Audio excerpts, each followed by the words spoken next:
Oh, hey, deserving listener. Let's watch the show. Do something. Like, try and get me in the mood or something. I have been nothing but down for you. Marshall, you're gonna give me a migraine because you're irking the shit out of me. And it's hard to know what the sexual situation was. He says, I've been nothing but down for you. That could mean that he has been really trying and putting in the effort, and she just isn't vibing with it or doesn't want to acknowledge it, or he's just saying that and he hasn't been putting in any effort. I don't know. There's just a lot of question marks there. It's always what you feel and how you think. And then when I am aggressive, you shut me down. You're never aggressive. That's not who I am. So okay, if you can't accept me, that's it then. If you can't accept me for that, then I don't know what to tell you. But what I don't know if they're talking about aggressive in terms of just general aggressive. I don't know even what they mean by aggressive, or they're just talking about sexual aggressive or both. It's hard to tell. There's just a lot of different question marks. She's saying, I would hope she wouldn't want him to be physically or emotionally aggressive towards her. But there are people who come from traumas like that who actually subconsciously or even sometimes consciously want someone like that, which depends on what we mean by that, but that's not usually a good sign, right? So he says, when I am aggressive, you shut me down. And then she says, well, you're never aggressive. And he says, well, that's not really who I am. Yeah, and this could just be the perils of going on the show, that you vibe in the pods, but the physicality of it and the living together aspect of it is just, you're just too different. What I'm saying to you right now I'm not is saying that we're having a conversation 100% of the time. So what are you telling me then? Who are you clapping at? You! In your face! You're not clapping at me.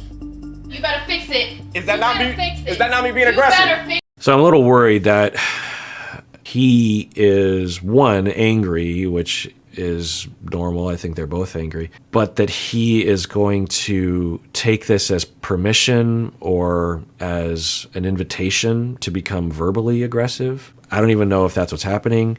Fix it. I'm testing you right now. Is that not being aggressive? I told him I wanted him to be more aggressive, like boss up, switch it up, that way we don't be like that old grandpa. I'm going to take a guess and say that they were having some issues prior to her saying that, because I think Jackie is capable of being kind and healthy.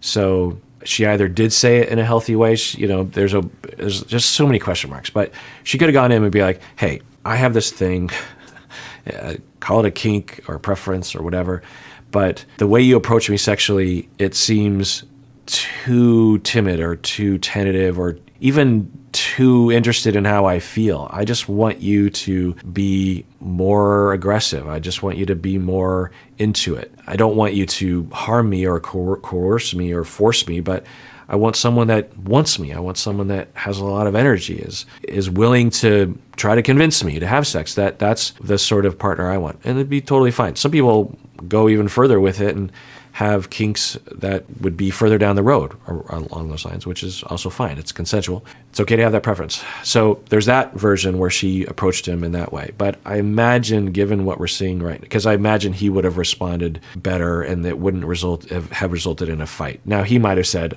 no, that's not really me. Can we talk about maybe a middle ground or something? I've had conversations like that with couples.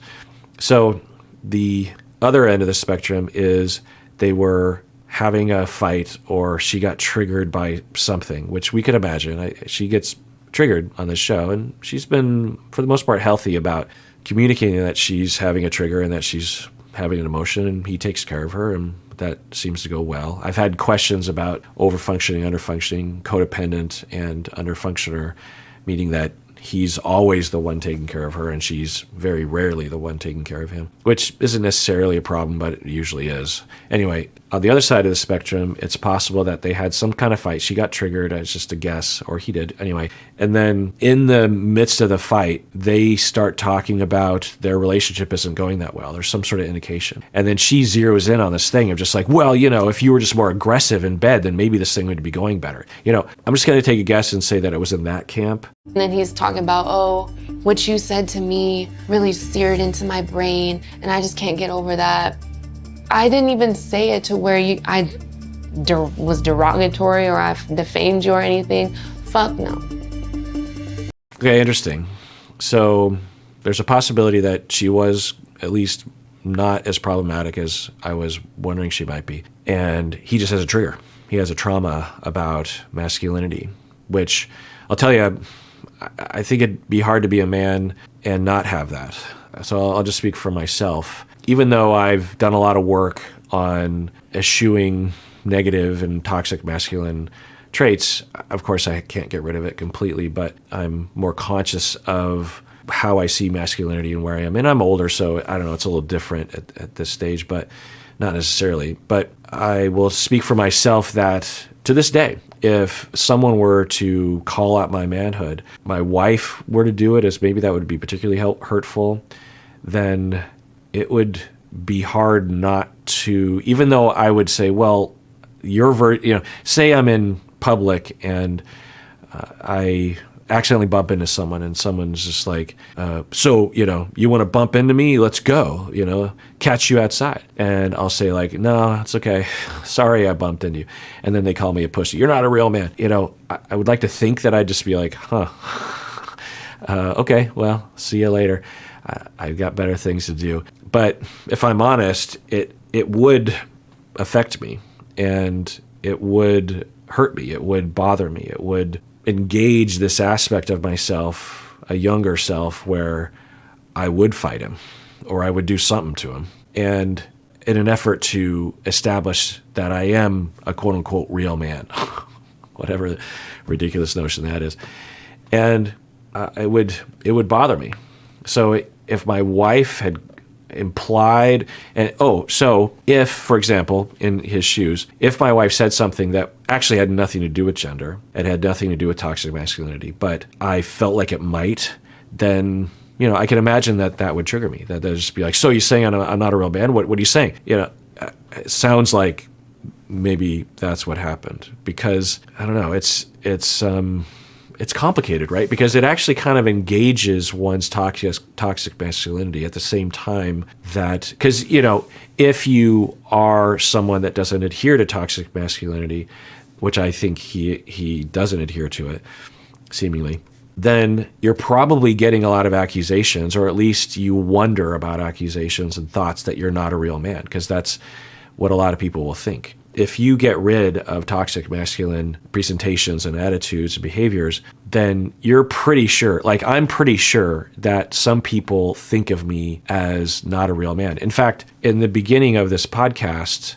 before I had people defending me in the comment zone on YouTube, which you don't have to do, but it's nice when people do it if it's particularly over the line.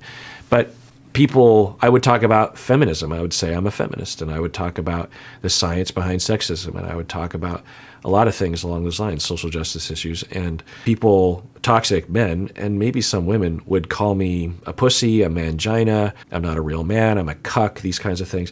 And, I'm a grown man, and it's just some rando on the internet that obviously has some issues, that is saying some ridiculous, illogical things. It's not like they could point to something I said and identify it as unscientific or problematic in any way. They're just calling people names like a child. And yet it would affect me to the point where I occasionally would actually get into it with these people. And then occasionally I would say, look, I'll give you my address. You can show, this is me, Todd, be like, typing. I'll give you my address. You can show up in my front lawn and we'll see who's a mangina. I mean, I literally would say that to some people because I was like, let's go. Because if you think that I'm a mangina, if you think that I'm a woman, or if you think I'm not a real man, I'll show you who's a real man. So let's see how that goes. Because I'm like, pretty sure I could take this person. You know what I mean? Like, you just imagine the average person who calls someone a cuck online is just, I'm just going to take a guess and say that I could probably take him. That's ridiculous. It's ridiculous. It's criminal. What if I hurt them? What if they hurt me? What if we hurt each other? What if, it's just all these what ifs. What if the person has a mental illness? What if they're delusional? What if they've been traumatized? I'm calling people out, saying, let's fight. So, I've done a lot of work on this, and I work on this a lot with my male clients. It is rough. It's hard. You can never get rid of it, and it's in there. And so I can imagine for Marshall that he could have misinterpreted something. He also might have had legitimate reason to interpret it that way, but I could see a world in which she did not mean it that way, and it didn't even sound like she was calling out his manhood, but since he has a sensitivity to it, he interpreted it that way and then exploded and then said stuff to her, and she's like, that's not what I said, and then it escalated, and then he left. What do you want? I want to have a conversation with you. I want to be able to speak my piece and speak it clearly. Speak your piece and speak it clearly, please. I'm always kissing on you. I'm always rubbing on you. I'm always doing these things. What do you do for me? That is why I'm confused. Okay, so we're getting a little bit more detail. Maybe he's distorted, but according to him, he was initiating a lot, and she wasn't initiating back or maybe even responding or something. So, I don't know. There's just, I hear this stuff from couples all the time, and I will investigate, and after maybe weeks of trying to figure out who is the more rational one or what's the more rational third story that's beyond their two stories, sometimes I never am able to figure it out. So is it that he is being initiating and that she just isn't interpreting that way, or just, I don't know, wants actual aggression, like actual abuse or something? Who knows? Or is he being very mildly initiating? And who knows? I'm guessing we'll never find out. You have done nothing to make me feel seduced or special or anything. Make me feel like something, Jackie. I don't make you feel like nothing, so why the fuck are you still with me if I didn't make you feel like nothing? And that's a classic thing that you should not say. If you're trying, and I see this in my office, when people are fighting and they have worries of abandonment, given that the person is criticizing or they're saying certain things, it's natural for people to worry like, oh, is this the end? And then they'll go there in their mind and they're like, oh my God, they're going to leave me. Well, then let's just pull the plug now, or say something like that, which is like, well, then why are you with me? When I hear that, I will stop it and I'll say, so when you say that, are you actually asking the question? Because if you're actually asking the question, that's not a bad question. If you're asking that question, it could be interpreted as a bid for security. You might be asking, do you actually love me? The way you're talking, it makes me seem like you don't love me. Is that what I'm hearing? Sometimes people are in the midst of the fight. They tell me as a therapist to fuck off. They'll be like, no, that's ridiculous, fuck off anyways, back to their partner, and they yell at each other. It can get intense in couple therapy. It's very intense sometimes, not always, but it can be. But I will tell people to avoid, there's certain things that people will say in conflict that are common, that if you are actually interested in salvaging the relationship and resolving the conflict, you should try to avoid saying. Now, if you're not, if you're done with the relationship, then, not every, there are bounds to what would be considered moral and ethical, but it doesn't really matter what you say, because if you say that and it alienates your partner, then it doesn't really matter because you're on the road to breaking up anyway. Another phrase that people will and should avoid is saying things like, well, maybe we should just get divorced, or sometimes I just want to divorce you, that kind of thing. Not always, but if the person that is saying that isn't actually interested in divorce, or they have a track record of going there in their mind but then changing their mind the next day, it's not a good idea to say that, because like say you're the person that says that. You're just like, sometimes I just want to get a divorce from you. And you mean, I don't really want to divorce you, but it just feels like right now that's what we should do. But, probably tomorrow I'll feel differently, because that's what's happened in the past. Hard to imagine that happening, but that's usually what happens. That's what you know. But when you say that to the other person, what they hear is divorce, divorce, divorce. You're leaving me, you're leaving me, you're leaving me. And that can just completely deflate someone's motivation and goodwill towards trying to work on the relationship. So she's not saying that, but she's saying, why are you even with me? Okay.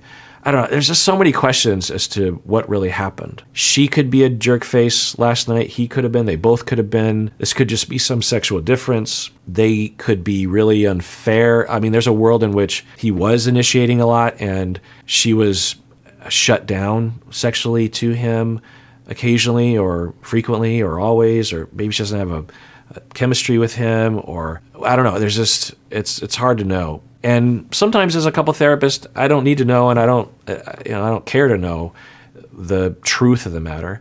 I would just be there to help them speak from their primary feelings, so that gives them an opportunity to understand each other and have compassion. Like she could just say like, hey, when you talk like that, it makes me seem like you don't really want to be with me. Is that true? And he could say like, well, no, I do want to be with you. I'm just frustrated that you're saying you want me to be aggressive, and I hear that as you want me to be initiating, and I feel like I have been initiating. I feel like I have been showing a lot of affection, and sometimes it can be kind of hard because you don't reciprocate, which hurts my feelings. And then to hear that I'm not doing anything, I don't know, it just feels like you don't appreciate what I do. There's a lot of different ways they could be talking right now. Always kissing on you. I'm always rubbing on you. I'm always doing these things. What do you do for me? That is why I'm confused. You have done nothing to make me feel seduced or special or anything. And that's another no-no, is you've done nothing, or you always, or you never. It's classic communication 101 in a couple of relationships. Sometimes it's true, but usually it's not. It's funny that I say sometimes. But if you're saying you always or you never, or what he said is you never make me feel special, that is probably an exaggeration, and you will alienate your partner. One, it's hurtful. Two, your partner upon hearing that will be like, no, I can think of 5 moments yesterday where I made you feel special. So you're delusional. And so they'll just write you off. You're not helping your argument when you say things like that. So you want to be in a practice of tempering things. Sometimes for me, I'll be like, you never, I'll be like, what? Okay, there's that. So you really want to key in on never and always. Sometimes it makes sense to say those words, but in context like this, it doesn't. So a better phrase is, I feel like I try to make you feel special, and I try to reach out to you. I put effort into being affectionate, and I feel like you sometimes do that, but I feel like you don't do a lot of it, or at least enough of it, or in the way that I want, and it makes me feel lonely sometimes, or something like that. Instead of, you never make me feel special, it's like, now maybe that's true. I doubt it. We did see a scene on camera, a few scenes where she overtly, at least I think, tried to make him feel special. All right, well, that does it for that episode. Everyone, please take care of yourself, because you deserve it. You really, really do.